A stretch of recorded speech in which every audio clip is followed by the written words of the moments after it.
thunder when she hollers, lightning when she strikes. Well, that's why love that little girl, I love her so.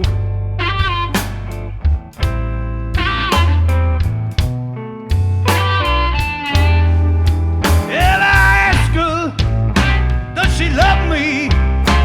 You know, a little girl just can't say no.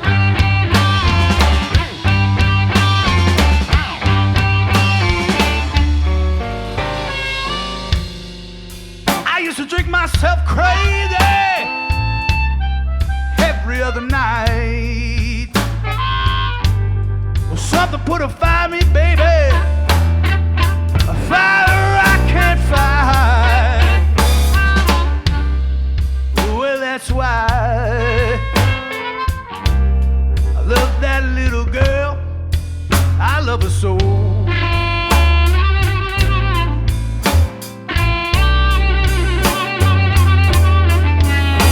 But I ask her, well, does she love me? You know, a little girl just can't say no.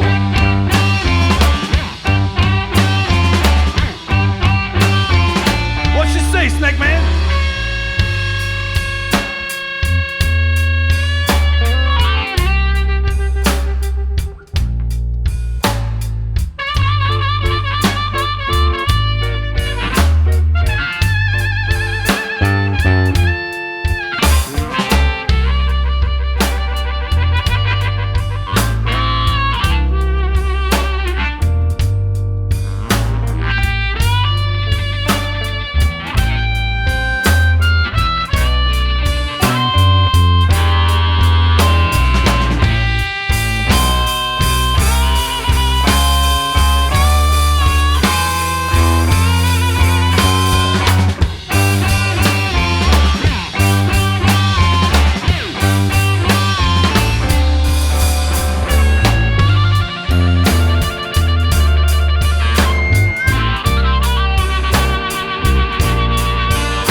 she hollers,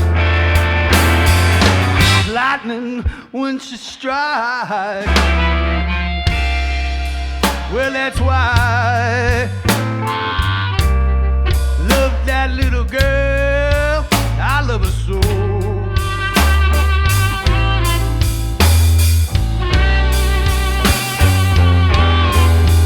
Yeah, I ask her, does she love me?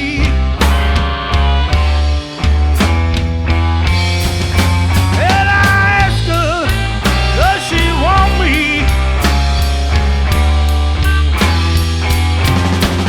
Well, I ask her, does she need me?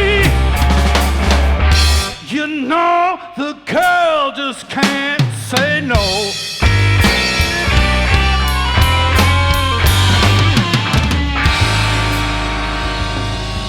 Just can't say no.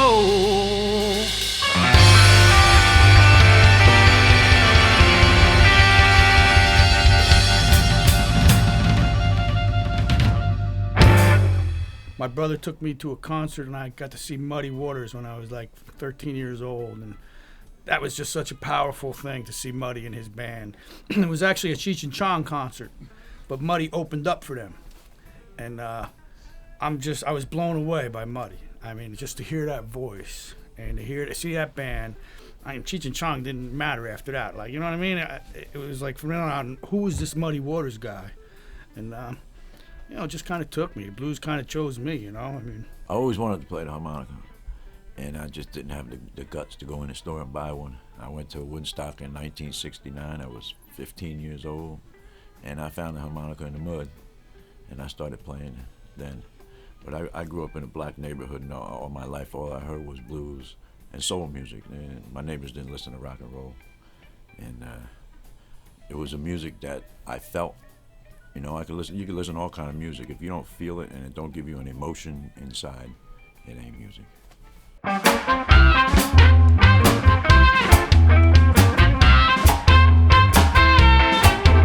I don't know what it was. I think, you know, my brothers played guitar, and I used to like go and pluck on them, and then I'd get beat up because I touched their guitars. And I said, one day I'm going to have my own guitar, man, you know, and I did. And you know, with the help of some good friends and a good music community in Central Jersey, okay, we come to where we are today, you know, just playing our own music and not just playing blues, you know, like we never changed from the blues thing. We've been playing blues since day one, you know, and that's really what it is.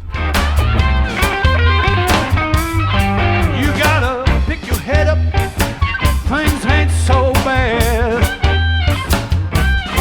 You gotta pick your head up, things ain't so bad. You gotta pick your head up when you're feeling down or feeling sad. Dial 911, maybe they can rescue me.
it's a great song for these times, you know. And I remember writing it, and I was just like, man, when's this stuff gonna stop? You know, when's it gonna stop?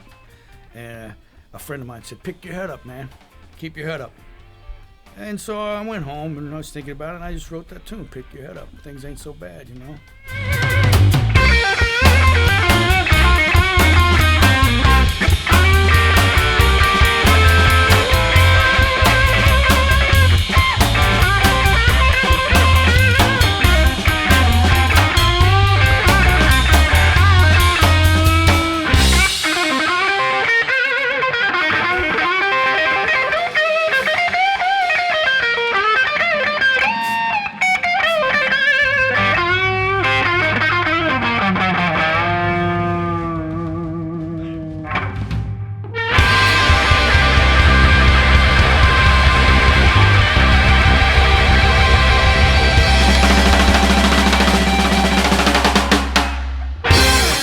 Jersey blues all the way, you know. 2 years ago, we won the International Blues Challenge for the New York Blues and Jazz Society, and we went to Memphis. And it was almost like people were looking at us like, whoa, you know, like, hey, well, we were from New York, you know, represent New York, and like, okay, you know, giving us that look like, what are you guys gonna do, you know? But we showed them, you know, ain't no blues. Like, blues is blues, but Jersey blues is right out there. What you saw today, man, you know, that's where we're coming from. Kind of on the Chicago side, you know, but Jersey. East of the river. I don't want to say I live the blues. I'm not crying or nothing. But for me, it seems like the last 30 or 40 years, there's been like a little cloud up here that kind of follows me, you know, and Blacktop, let's put it, you know, Bobby Blacktop or something. I mean, so I got a lot of stuff to tell you about, you know. That's how I express it. I'll tell you have a bad week or month at work or whatever it is, and you get on that stage and do what we do out there, and all my boys will tell you, man, you come out and you're relieved. Your stress is gone. You know what I mean? And the connection that you can make with the audience also is another thing that can, I mean, you're making a connection, and then people are getting into the music. And I think you heard it out there, how we can connect with a lot of people, you know? I met Bob when, I have two sons. My youngest son, when he turned like 13 and started sleeping over a friend's house and stuff, my wife and I would go out. And I seen Bob listed many times in the paper. It was the Cruising for a Bluesin' was the name of his band. And we went to go see him plenty of times. And then he started running a jam. And I started sitting in with him at the jam. But I've been playing with him probably about 5 to 7 years now, on and off. But he's my favorite. That's why I inducted him into the Blues Hall of Fame, because his music comes from his heart. Definitely comes from his heart. I guess that's an International Blues Hall of Fame. It's just cool to be recognized by your peers. You know, it's not a thing like you're going out there lobbying for. You've just been playing your whole life, and somebody recognized that, you know, you like the blues, you play the blues, and you know, you're a warrior for the blues. That's basically what it is, man. It's kind of a cool thing.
she loved no one but me.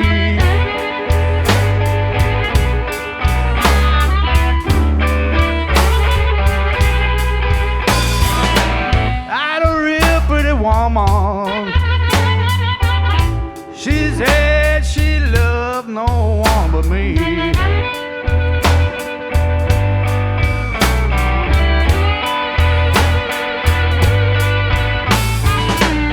I caught my baby cheating.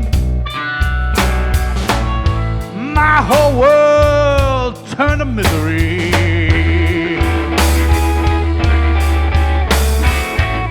Well, all right.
Bread for breakfast, bread and milk for supper time.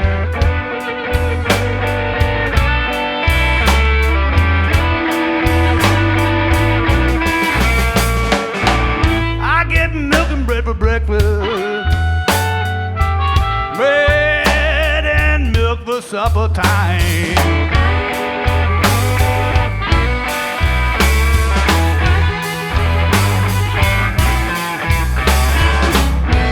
The food I've been eating to low down dirty crime.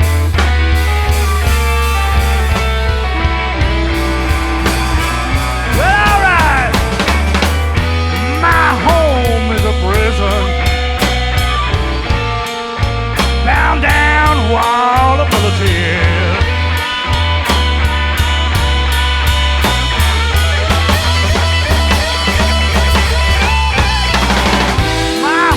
Is a prison, bound down walls full of tears.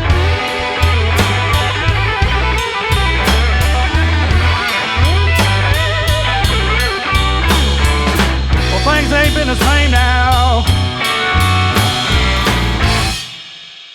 since a judge, since a judge. Since that judge, he gave me daytime news, he gave me nighttime news. Since that judge is here, he gave me 99 years. Since the judge gave me 99 years.